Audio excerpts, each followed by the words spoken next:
Welcome to week 2 of Teachings of the Living Prophets. Now, this particular week, we will be going over the need for a living prophet as we establish that baseline, that importance of what we have in the church and how truly that is unique. Now, for some of you, having a living prophet is something that you haven't had in your life until recently as you joined the church. For others, having a living prophet is something that we've had throughout our lives, and we haven't really known what it's like not to have a living prophet. So with this, I'd like to begin by a vision that Joseph Smith Sr. had in the year 1811. It was here that Joseph Smith Sr., as this vision was told by his wife Lucy Mack Smith, that Lucy said that Joseph Sr. was struggling with the decision as to which church to join, which is why he never really joined a particular church like Joseph and Lucy eventually did. He pretty much stayed aloof from any particular church. And as he was really wrestling on which church to join, he had a vision, or a dream, in which he found himself walking through a very desolate field, a field that basically had trees that were dead and everything around him, the vegetation was dead. He realized that he was also with someone who was with him. And he turned to this individual and asked, what does this dream mean? Or what does this area mean? Why is there so much death around him? And the individual interpreted the dream to him by saying, basically, the field that you are seeing represents the world, and it represents the religions of your day. Religions that do not have any tie to truth or any tie, tie to God, that they had been left desolate. And that as Joseph continued along, he found a box that he realized had within it a treasure. And so as he opened up this box, interesting thing happened immediately. Animals came out of the woodwork. And as they came out of the woodwork, they actually went after Joseph to try and hurt him. And Joseph left. He fled with the box, and as he was running and trying to flee, he awoke. But as he awoke, he felt a tremendous joy, realizing that he had found this box that had something in it for him that was of immense joy, somewhat like a pearl of great price. And so as Joseph awoke, he realized two things. First off, that the religions of the day did not have any representation of God in them. And second, he realized that there would be a time in which a treasure would be found that would bring him great joy. Well, for us, that treasure occurred when Joseph went into the sacred grove, and once again revelation was established, as well as an understanding of what it means to have someone who speaks in the name of God, Joseph being the first prophet of our dispensation. Now, for many of us, learning and understanding what it means to have a prophet is something that occurs over time. I remember growing up, and as I grew up, the prophet that I remember the most, the one that really touched me deeply, was President Spencer W. Kimball. And for me, it was that raspy, very, very unique voice that made me realize that I was listening to someone different. I was listening to a prophet. I grew up in Rexburg, and in 1976 we had a disaster there. We had a Teton Dam, the Teton Dam that broke. And throughout eastern Idaho there was a lot of devastation, and President Kimball came. And as he came, he promised that events would happen that would help the saints in that area to be protected. And he came in July, about 3 or 4 weeks after the devastation.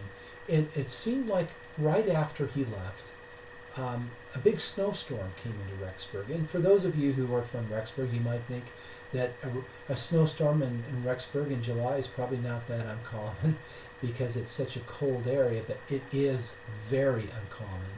The only time I've ever seen snow in July, and what that did is it killed all of the disease and all of the bacteria that was accumulating because of this dirty water.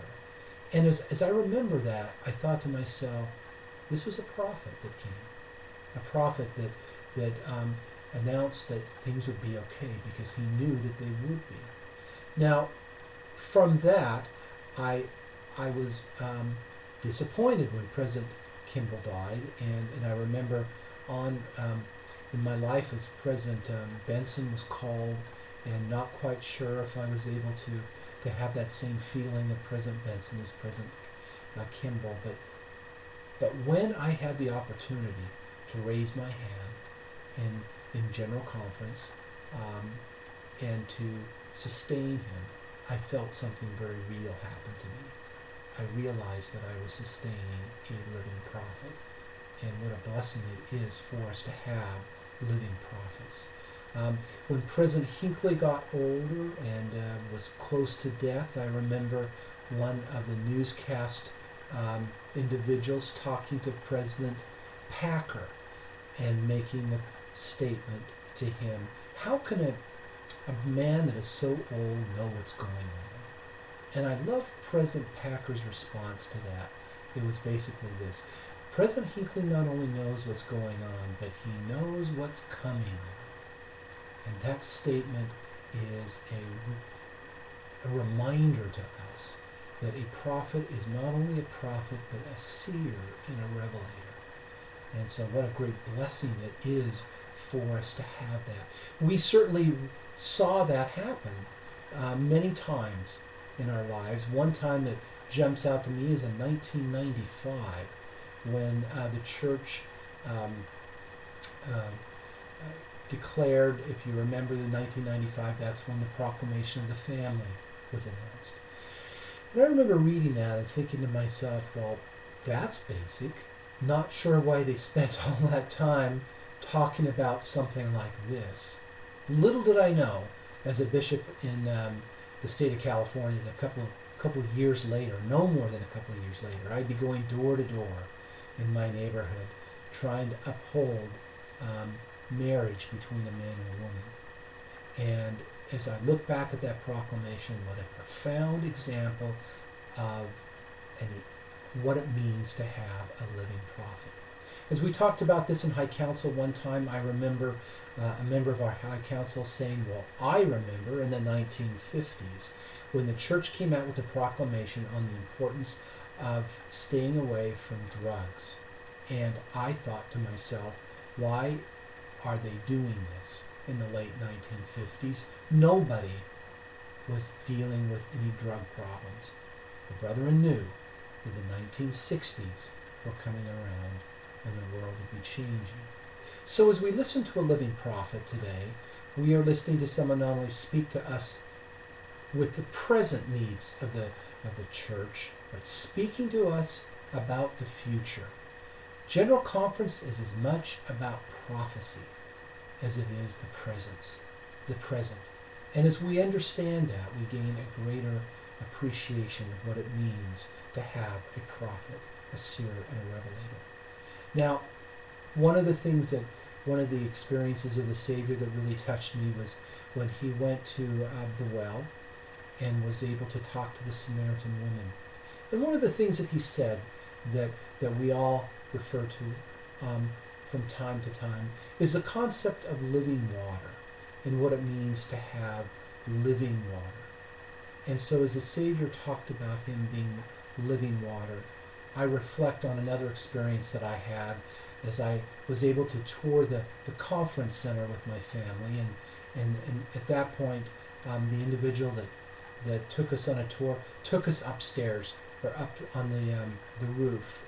And for those of you who haven't been there, the roof is absolutely beautiful. It's a garden area that actually President Brigham Young saw and visioned, which is why President Hinckley built it the way he did. But the significance about that garden area is that there is a fountain. And from this fountain of water flows 4 little rivers. And as you look at this fountain, you're told and reminded that this fountain is right above the pulpit as a symbolism that from the pulpit comes the fountain of living waters to the 4 quarters of the world. And so when we listen to General Conference, when we listen to our prophets and apostles, what a unique and beautiful and wonderful blessing it is to have them, to have their teachings, and to be able to have the blessing of them in our lives. So as we read these pages in chapter 1, as we reflect upon the things that we will be discussing, I want to witness to you and bear you my witness that I know that we do indeed have a living prophet. We are unique in our church with that wonderful concept and realization that that is the case. That's not always been the case. We look back hundreds of years before the Restoration. People in the Reformation knew that there must be an organization like that. It was Roger Williams, founder of the Baptist Church, who stated that there is no regularly constituted church on the earth, nor can there be until new prophets and apostles are sent by the great head of whose coming I am seeking. What a great, great witness to us that his church, Christ's church, must be, as Paul states, built upon the foundation of apostles and prophets. Truly, that's why we're here. That's why we're having this class. That's why we're studying our living leaders. And so as we begin in this first full week, I hope that you really reflect upon these blessings and share your thoughts of what it means to have living prophets and apostles in our day. I will look forward to hearing from you and to be able to interact with you in the discussion board posts. And again, have a wonderful first week.